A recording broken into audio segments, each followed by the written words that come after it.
പത്മജ എന്ന് പറഞ്ഞ വ്യക്തിയോ അല്ലെങ്കിൽ അനിൽ ആന്റണി എന്ന് പറഞ്ഞ വ്യക്തിയോ ഇതിനു മുമ്പ് യാതൊരു പ്രസക്തി ഇല്ലാത്തവരായിരുന്നു. അവർക്ക് ആകെ പ്രസക്തിയുള്ളതെന്ന് പറഞ്ഞാൽ അവരുടെ മാക്സിമം അവരുടെ കുടുംബവും ഏറ്റവും കൂടുതൽ ഗെയിൻ ഉണ്ടാക്കിയ പാർട്ടിയെ വഞ്ചിച്ചിട്ട് മറ്റൊരു സ്ഥലത്തോട്ട് പോകുമ്പം അപ്പം നമ്മുടെ കുടുംബത്തിൽ ഇങ്ങനെ ഒരാൾ ചെയ്യണമെങ്കിൽ എന്ത് ക്രെഡിബിലിറ്റിയാണ് അങ്ങനെ നമ്മൾ കൊടുക്കുക? അല്ലെങ്കിൽ നമ്മുടെ സമൂഹത്തിൽ നമ്മുടെ തൊട്ടടുത്തുള്ള ഒരു അയൽക്കാരൻ ഇങ്ങനെ ചെയ്യണം, നമ്മൾ എന്ത് ക്രെഡിബിലിറ്റി? ആ ക്രെഡിബിലിറ്റി അവർ കൊടുക്കാൻ പാടില്ല. അതിൽ കൂടുതൽ നമ്മളവർക്ക് ഇങ്ങനെയുള്ള കാര്യങ്ങൾ മാധ്യമങ്ങൾ കവർ ചെയ്യാൻ പോലും പാടില്ല എന്നാണ് എൻ്റെ ഇത്.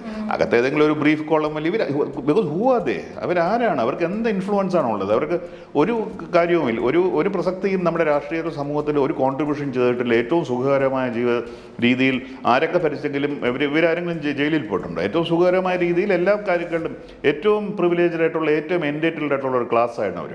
ഇങ്ങനെയുള്ളവർ നമ്മൾ യാതൊരു രീതിയിലുള്ള പ്രാമുഖ്യം കൊടുക്കാൻ പാടില്ല എന്നുള്ളതാണ്.